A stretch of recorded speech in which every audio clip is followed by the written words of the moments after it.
music up, turn the lights down, I'm in my zone. All right, y'all. So we're back here with our second and final video for today. And again, I'm going to try to go as fast as I can.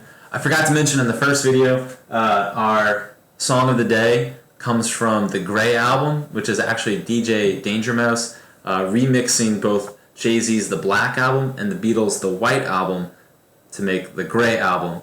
And it's a pretty cool project. You may know DJ Danger Mouse from, he did the collaboration with CeeLo Green a while back, I think on like CeeLo Green's Only Hits.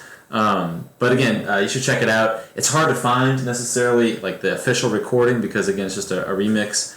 But we looked at the Beatles' Happiness as a Warm Gun, but through the lens of Jay-Z's The Black album. Okay, level 4 is we're going to add grace to it. We're going to allow God to come into our lives, and so that we're not just doing altruism from the human experience, but we're allowing God's grace to be present to those who we serve, right? And so, you can understand how this would be the higher level of happiness here. So we got Lil Wayne praying right there. Okay. I think one mistake, and again, I just want to re-emphasize this, and it's one of the things that I think we could do a much better job of, and I could do a better job of as well, is that when we teach morality and these levels of happiness, we can almost come to it from this don't approach. Don't do this, don't do that. Like, don't drink, don't have premarital sex, don't do these things. And we focus on the don'ts, and that doesn't usually work, right? And so one of the things that Jennifer and Chris Caxor mention in their book is that morality is not so much about following these set rules, right? But rather it's about who you are and becoming the kind of person God wants you to be.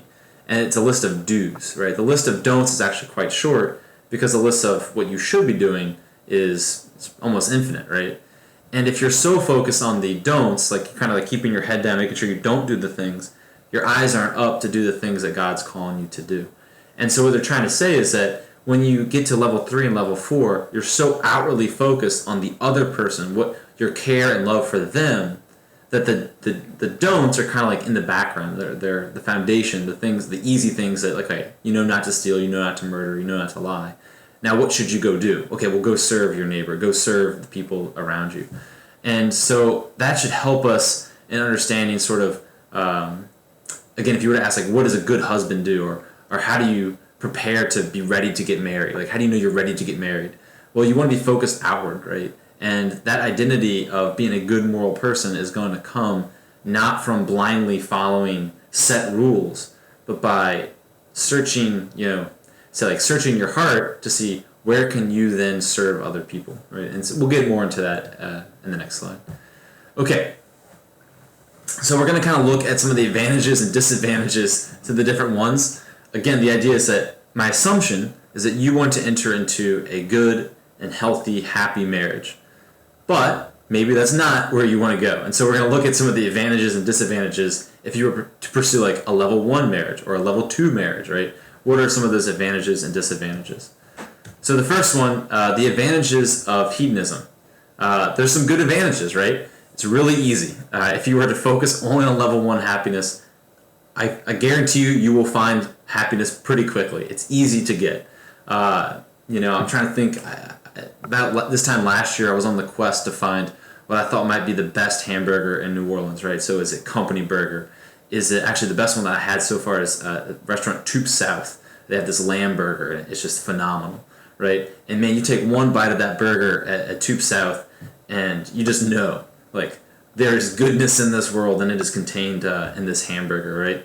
So it arrives really quickly. It's really intense. Well, then the hamburger's gone, and it's gone. Like, that happiness is not there. And so the only way to get it back would be to order another hamburger. And if you've ever done this with, like, your favorite food or your favorite song, if you keep playing that song over and over and over again, the intensity fades. And so there's disadvantages to hedonism, right? That the passion and the joy, the happiness can be really intense, but it can be fleeting. And then you start chasing after it, and it's diminishing returns, right? You need even more hamburgers to make you feel happy. And then there's consequences to that as well. If you've ever seen the SpongeBob episode with Squidward eating the Krabby Patties, right? And obviously, like, Mardi Gras just happened, right? You can have a really great time, having some beers with the friends, but then it quickly turns south, right? And that intoxication sets in, and there's all kind of disadvantages that come with hedonism. And that tolerance too is one that's going to apply a lot to marriage as well. So for instance, if you put too much focus on the sexual aspects of your relationship, well, let's say, one thing leads to another, and people always ask, well, Mr. Schwartz, how far is too far, or what's the line here? Well, all I can say, I can say a lot of things, but one of the first things is these 2 points here, right? More and more and more is needed to satisfy, and then think again of the sins on the internet, right, with pornography and masturbation, is that you've got these addictions that can start to set in, and so you start going down this rabbit hole where there might not be an end, and if there is an end, it's going to lead you to a place that's not good, right? It's not going to be conducive to getting you the best kind of relationship that you could have. So again, if you want to pursue the best kind of marriage and relationship, you don't want to pursue or stop here at hedonism, okay? It's pretty obvious, but just make sure you knew that. All right, moving on. What about egoism? Well, there's some really good things about the happiness in level 2, that you've especially worked hard for something and you've earned like the championship, right? You put in an entire season and off season's work and you've won the championship, and so there is a great joy in that, right? The point in the first video, if you've ever won a championship, it doesn't last, right? This is why teams go and compete the next season. This is why Tom Brady is still playing at 43, that Drew Brees is still playing at 41, soon to be 42, whatever it is, right? Because it doesn't last. You want to keep playing because there's something there that that it's good. It's better than happiness 1, but it's not the best because it's not sustaining. And so the first disadvantage is, that I would say is the fading part, and also it's got the same thing as hedonism, that you want more, that there's no necessarily end that's going to ultimately satisfy. So again, I have here, win again, get more money. Your boy G.K. Chesterton says there's 2 ways to get enough. One is to acquire more and more, the other is to desire less. And if you stay at this level of happiness level 2 with egoism, chances are you're always going to be on that more and more side. What kind of comfort does your family need? Well, my family doesn't need just a house with a roof over our heads and a good meal. They need to have a big house in the nicest neighborhood. We need to drive the nicest car. We need to have a TV in every room. We need to have 300 TV channels and things like that, right? That nothing is going to eventually satisfy if you stay at level 2, right? It's not to say that you can't have some of those things. It's just that you're inordinately or inherently ordered to comparison and inordinately drawn to too much, right?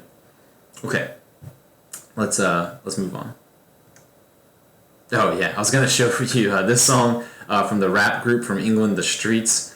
It's not worth really playing, but I'll put the link in the video below. There's a line in there where he talks about he's got all these amazing things from his rap career. He says, "But am I happier?" And then he responds, "No."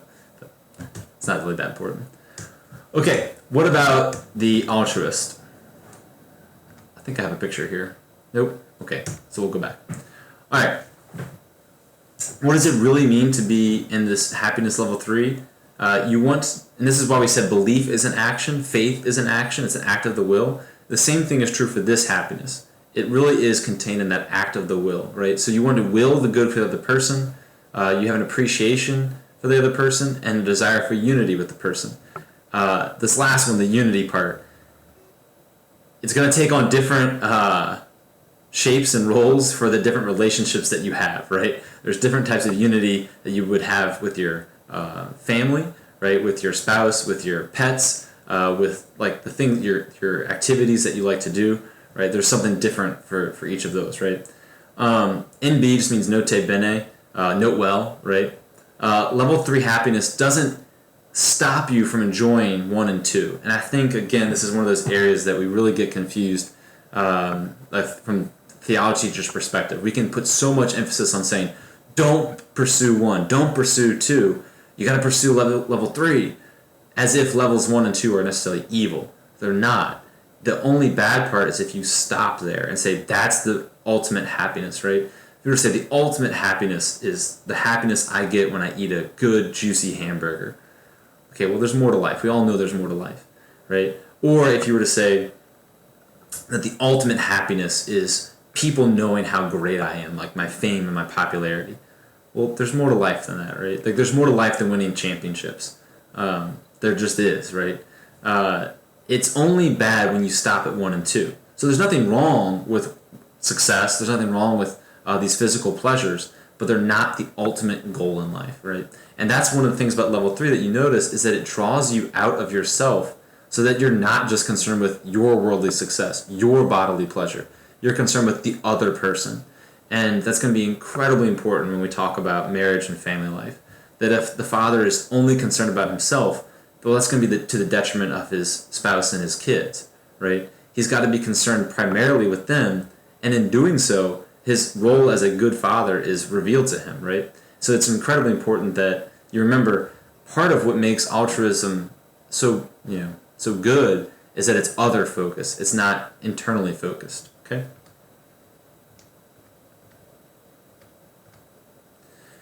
Okay, so we got a couple things here, and again, the reason I put some of these slides on or points on here is that this one is from the American Psychological Association, that it has nothing to do with religion. Well, I think it does in the sense that it confirms what religions have said forever, but that studies show that the joy from altruistic behaviors actually lasts longer than the joys from the hedonist pleasures, right? So the joy that you get from eating a juicy hamburger or from the physical things is scientifically proven to last shorter, or a shorter period of time than the joy that you get from helping other people.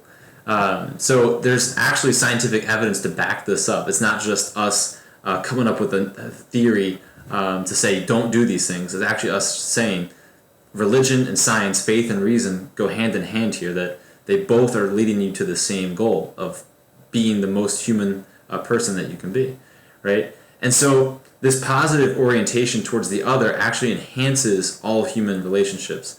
You kind of see a little bit right now with the coronavirus. Same thing happened with 9/11. Same thing happened in moments after Katrina. Or you can think even last year, or was it 2 years ago with the flooding in Houston, is that when these bad things happen, when people become other focused, we need to care for other people, there's this greater sense of community, right? Then when things are going great, everyone's just all about themselves and caring only about themselves. But when there's something bad happen, we want to go help other people, there's a much greater sense of community, okay? And in that, we're much more like the image of God, right? And that's the idea, okay? All right, so I tried to go as fast as I could. Just one closing point before I tell you some instructions for Tuesday. C.S. Lewis says in his essay, The Weight of Glory, and I'll put it as an additional reading. You don't need to read it, it's not required. Just if you're bored, you want to read some great work by C.S. Lewis. He says that God finds our desires not too strong, but too weak. That we are children, fooling about, playing in a mud pit when a holiday at the sea is offered to us. And what he means is this. He says that we're far too easily pleased by the physical happiness and pleasures of this life. That we go about fooling about with drink and sex and food as if these are the greatest things, when God's trying to say, no, like, I am offering you eternal life. I'm offering you this great gift. And all you want to do, and his analogy is like this kid who's playing with, probably not an image that we see too often, right? But he's talking about the slums of London and England, where these kids are just playing with mud in the street. And they're having a good time, but someone's saying, hey, you want to go to the beach? And they can't conceive of what it would be to even go to the beach and to see the wide open skies and the waves and the white sand, because they're so content with playing with mud in the street. And his point is that we don't want to be like those people who were to say, like, oh no, I'm fine here, I'm happy here, just leave me be. Because right, a lot of you have gone to the beach, you've maybe gone to Destin or somewhere else in Florida, and you've seen how amazing the beach is. And so if you were to just be playing in mud in the street, and someone says, hey, you want an all-expense-paid trip to some resort in Destin, hopefully you would say, like, yeah, I'll take that. And what Lewis is trying to say for us is that God is offering that to us through our faith, but again, with that mode of accessing reality with belief, if we don't have that muscle, that motor of belief, we don't even have the ability or the desire to even conceive of what God's offering us. And so the thing that we want to talk about then, relating it back to marriage, is if someone were to say to you, I'm offering you the keys to having a good and successful marriage. These are the ways to, if you pursue like these points, you are more likely to have a good and happy marriage.